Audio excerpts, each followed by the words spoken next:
नमस्कार दोस्तों। बहन जी की पार्टी बहुजन समाज पार्टी वैसे तो कई राज्यों में जनाधार रखती है। यूपी के अलावा राजस्थान, मध्य प्रदेश, छत्तीसगढ़, उत्तराखंड, हरियाणा, पंजाब समेत कई राज्यों में कई मौकों पर बसपा नेता बसपा के सिंबल हाथी पर चुनाव जीत कर आते रहे हैं और इन्हीं कारणों से बीएसपी को राष्ट्रीय पार्टी का दर्जा हासिल है।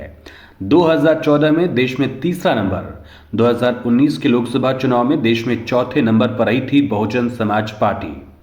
ऐसे में एक बार फिर से बहुजन समाज पार्टी सुप्रीमो मायावती ने पार्टी को राष्ट्रीय स्तर पर चमकाने की ठान ली है और इसको लेकर अलग अलग राज्यों में पार्टी की दूसरे समान विचारधारा वाले दलों से बातचीत जारी है। लेकिन बहन जी ने बड़ा ऐलान भी कर दिया है। क्या है वो ऐलान, ये जानने के लिए अंत तक वीडियो हमारा जरूर देखिएगा। और अगर आपने हमारा चैनल अब तक सब्सक्राइब नहीं किया तो प्लीज सब्सक्राइब भी जरूर करिए। जिन पार्टियों से बीएसपी की बातचीत जारी है, इनमें बड़ा नाम तेलंगाना में केसीआर की पार्टी बीआरएस का है। कई राज्यों में इसी तरह से दलों के नेताओं से बातचीत चल रही है।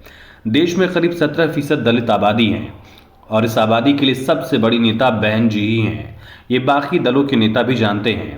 हालांकि कई बार सियासी लाभ के लिए बसपा से कई दलों ने गठबंधन जरूर किया, लेकिन जब भी लगा बहन जी को कि इससे मूवमेंट पर खतरा है तो बीएसपी सुप्रीमो मायावती ने, बहन जी ने तुरंत इन गठबंधनों को तोड़ा भी। हैदराबाद में मंगलवार को केसीआर की मौजूदगी में बीआरएस ने बसपा के साथ गठबंधन की औपचारिकता पूरी की थी। केसीआर ने प्रवीण कुमार के साथ एक प्रेस कॉन्फ्रेंस भी की। लोकसभा चुनाव में उत्तर प्रदेश में भाजपा, कांग्रेस, समाजवादी पार्टी से समान दूरी बनाकर चल रही बहन जी ने तेलंगाना में पूर्व मुख्यमंत्री के चंद्रशेखर राव यानी केसीआर की पार्टी भारत राष्ट्र समिति बीआरएस से हाथ मिलाया। केसीआर ने कहा कि बसपा और बीआरएस मिलकर लोकसभा का चुनाव लड़ेंगे। मायावती से बात कर दोनों दल सीटों के बंटवारे पर भी जल्द सहमति बना लेंगे, जानकारी दी गई। दरअसल 3 महीने पहले हुए तेलंगाना विधानसभा चुनाव में केसीआर राज्य की सत्ता से बाहर हो गए थे। लोकसभा चुनाव के लिए एक सहयोगी की तलाश थी। जाहिर है केसीआर की पार्टी लगातार 10 सालों तक राज्य की सत्ता पर काबिज रही।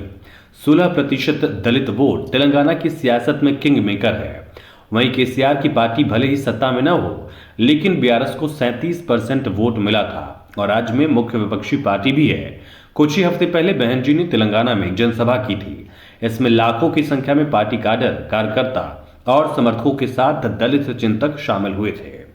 ऐसे में फैसला गेम चेंजर माना जा रहा है। वहीं पंजाब में बहुजन समाज पार्टी लोकसभा चुनाव अकेले लड़ेगी, ऐसा ऐलान तो किया गया है कि शिरोमणि अकाली दल और बीएसपी के बीच गठबंधन टूट गया है।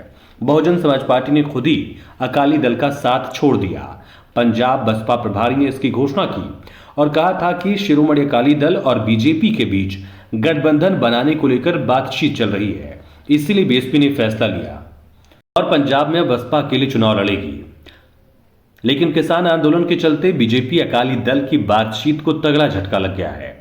ऐसे में मुमकिन है कि अकाली दल फिर से बसपा का ही रुख करे, क्योंकि सबसे बड़ी दलित आबादी देश में पंजाब में है। करीब 32% दलित आबादी किसी को भी पंजाब की सत्ता में बैठा भी सकती है और किसी को भी सत्ता के सिंहासन से दलित उतार भी सकते हैं। ऐसे में अकाली दल की दाल बिना बसपा की गलेगी नहीं।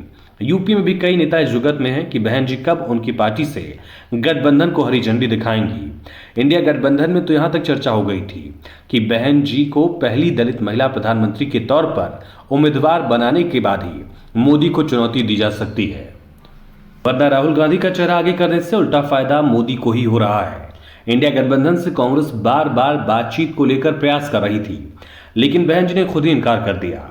वह इंडिया गठबंधन से करीबी बढ़ने की खबरों और चर्चाओं के बीच बहुजन समाज पार्टी के अध्यक्ष बहन जी ने खुद बड़ा ऐलान किया।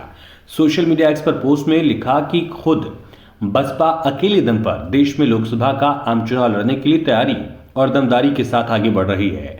ऐसे में चुनावी गठबंधन या तीसरा मोर्चा आदि बनाने की अफवाह फैलाना गलत है। मीडिया ऐसी शरारतपूर्ण खबरें देखकर अपनी विश्वसनीयता न खोए, लोग भी सावधान रहें। खासकर यूपी में बीएसपी की काफी मजबूती के साथ अकेले चुनाव लड़ने के कारण विरोधी लोग काफी बेचैन लगते हैं। इसीलिए आए दिन किस्म किस्म की अफवाहें फैलाकर लोगों को गुमराह करने का प्रयास करते रहे हैं। किंतु बहुजन समाज के हित में बीएसपी का अकेले चुनाव लड़ने का फैसला अटल है। हालांकि बसपा के हाल के प्रदर्शन को देखकर कई लोग कह रहे हैं कि बसपा के लिए किसी न किसी दल से गठबंधन करना जरूरी हो गया है। ऐसे में देखना है कि क्या बहन जी ऐसे वक्त पर अपने पत्ते खोलकर अचानक से सबको चौंका कर चित करती हैं। या बीएसपी अकेले ही चुनावी रण में उतरेगी? दोस्तों, आपकी राय क्या है? क्या बहन जी को गठबंधन करना चाहिए या नहीं? कमेंट करके ज़रूर बताएं। और अगर आपने हमारे चैनल को सब्सक्राइब नहीं किया तो प्लीज़ सब्सक्राइब करें दोस्तों, ताकि ऐसी खबरों से आप हमेशा रहें अप टू डेट।